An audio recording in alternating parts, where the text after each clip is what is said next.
ಶಾಸಕರು ದೆಹಲಿ ಪ್ರವಾಸ ಮಾಡಿದ್ದಾರೆ, ಸಚಿವ ಸ್ಥಾನ ಹೋಗಲಿ ಪಾಪ, ಬೇಡ ಅಂತಂದವ್ರು ಯಾರು ಹೋಗ್ಲಿ, ನನ್ನದೇ ತಕರಾರು ಇಲ್ಲ ಅದಕ್ಕೆ. ಈಗ ರೀಸಫಲ್ ಮಾಡಬೇಕು ಅಂತಕ್ಕಂಥದ್ದು 2.5 ವರ್ಷ ಆದಮೇಲೆ ಪೆಂಡಿಂಗ್ ಇದೆ. ಮಾಡಿ ಅವ್ರು ಒತ್ತಾಯ ಮಾಡಿದ್ರೆ ಮಾಡಲಿ. ಸರ್, ನೀವು ಕೂಡ ಬಹಳ ದಿನಗಳಿಂದ ಪುನರ್ರಚನೆ ಆಗಬೇಕು ಅನ್ನೋದು ಕೂಡ ಇತ್ತು, ಆದರೆ ಹೈಕಮಾಂಡ್ ಗ್ರೀನ್ ಸಿಗ್ನಲ್ ಕೊಡ್ತಾ ಇಲ್ಲ ಸರ್. ಇದು ಎಲ್ಲ ಒಂದು ಕಡೆ ಹಿನ್ನಡೆ ಆಗ್ತಾ ಇದೆ. ಅದಕ್ಕೆ ಬೇರೆ ಬೇರೆ ಈಗ 5 ರಾಜ್ಯಗಳ ಚುನಾವಣೆ ಬಂತು, ಬಜೆಟ್ ಇತ್ತು, ಹಾಗಾಗಿ ವಿಳಂಬ ಆಯಿತು. ಸರ್, ರಾಜೇಗೌಡರಿಗೆ ಸಚಿವ ಸ್ಥಾನ ಸಿಗುತ್ತಾ ಈ ಬಾರಿ? ಹೈಕಮಾಂಡ್ ಏನು ಮಾಡ್ತದೆ ಅಂತ ಗೊತ್ತಿಲ್ಲ. ರಾಜೀನಾಮೆ ಕೊಟ್ಟಿರತಕ್ಕಂಥ ವಿಚಾರ ಯಾರು ದಾವಣಗೆರೆಯಲ್ಲಿ ರಾಜೀನಾಮೆ ಸರ್, ನಿಮ್ಮ ರಾಜಕೀಯ ಕಾರ್ಯದರ್ಶಿ CM ನಿಮ್ಮ ರಾಜಕೀಯ ಕಾರ್ಯದರ್ಶಿ ಅವರು ಕೂಡ ರಾಜೀನಾಮೆ ಕೊಡ್ತಾರೆ ಅನ್ನೋದು ಸಾಕಷ್ಟು ಒಂದು ಸುದ್ದಿ ಹರಡಿದ್ರು. ಹೌದು, ಅದು ಇನ್ನೂ ಕೊಟ್ಟಿಲ್ಲ, ಕೊಡ್ಬೋದು ಅಂತ ಅಂದ್ಕೊಂಡಿದ್ದೀನಿ ನಾನು. ಸರ್, ಫಲಿತಾಂಶ ಬರೋಕ್ಕೂ ಮುನ್ನವೇ ಸಾಕಷ್ಟು ಒಂದು ಚರ್ಚೆ ಆಗ್ತಾ ಇರುವಂಥದ್ದು ಸರ್. ಕಾಂಗ್ರೆಸ್ ಈಗ ಅಲ್ಲಿ ಇನ್ನೂ ಫಲಿತಾಂಶನೇ ಬಂದಿಲ್ಲ. ಕೇಳಪ್ಪ, ಇಲ್ಲಿ ಹೈಕಮಾಂಡ್ನಿಂದ ಸೆಕ್ರೆಟರಿ ಇನ್ಚಾರ್ಜ್ ಇದ್ದರು, ಅಲ್ಲಿ was in charge of the Davanagere by election. ಅವರು ರಿಪೋರ್ಟ್ ಮೇಲೆ ಕ್ರಮ ತಗೋತಾ ಇದ್ದಾರೆ. ಅಂದರೆ ಕಾಂಗ್ರೆಸ್ ಪಕ್ಷ ಅಂದರೆ ಫಲಿತಾಂಶ ಬರೋಕ್ಕೂ ಮುನ್ನವೇ ಸೋಲನ್ನು ಒಪ್ಕೊಂತ ಇದೆ ಸರ್. ಸೋಲು ಎಲ್ಲ ಒಪ್ಕೊಂಡಿದ್ದೀವಿ, ಗೆಲ್ಲೋದು ನಾವೇ. ಆದರೂ ಇವೆಲ್ಲ ತಲೆದಂಡ ಎಲ್ಲ ಆಗ್ತಿದೆಯಲ್ಲ ಸರ್. ತಲೆದಂಡ ಆದ್ರೆ ಸೋಲ್ತೀವಿ ಅಂತ ನೀನು ಹೇಳೋದು, ನಿನ್ನ ಪ್ರಕಾರ ಯಾರು ಸೋಲ್ತೀವಿ ಅಂತ ಯಾರು ಹೇಳಿದವರು?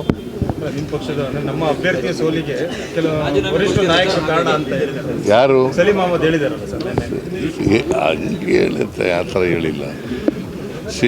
ನಮ್ಮವರೇ ಆಂಟಿ ಪಾರ್ಟಿ ಆ್ಯಕ್ಟಿವಿಟೀಸ್ ಮಾಡಿದ್ದಾರೆ ಅಂತ ಹೇಳಿದ್ದಾರೆ ಹೊರತು ನಾವೇ ಸೋಲ್ತೀವಿ ಅಂತ ಏನು ಹೇಳಿಲ್ಲ.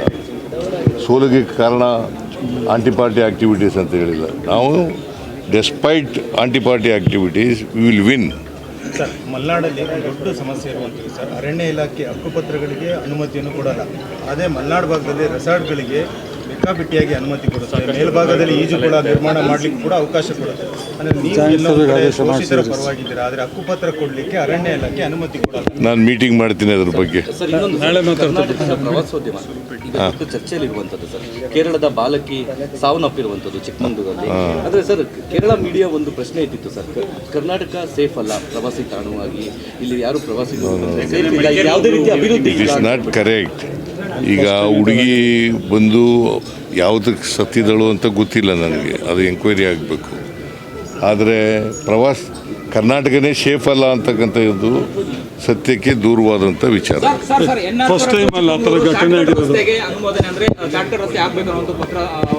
ಹೌದು, ಅಗಲೀಕರಣ ಆಗಬೇಕು ಅಂತ ಅದಕ್ಕೆ ಈ ಸಾರಿ ಮಂಜೂರು ಮಾಡಿದ್ದೀವಿ, ದುಡ್ಡು ಕೊಟ್ಟಿದ್ದೀನಿ, ಅದಾಗತ್ತೆ.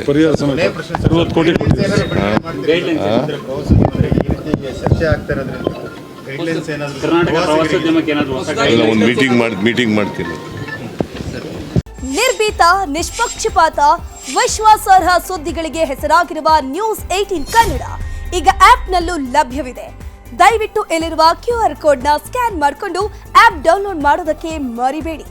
ನಿಮ್ಮ ಬೆಂಬಲ ಹೀಗೆ ಸದಾ ನಮ್ಮೊಂದಿಗಿರಲಿ. ಧನ್ಯವಾದ.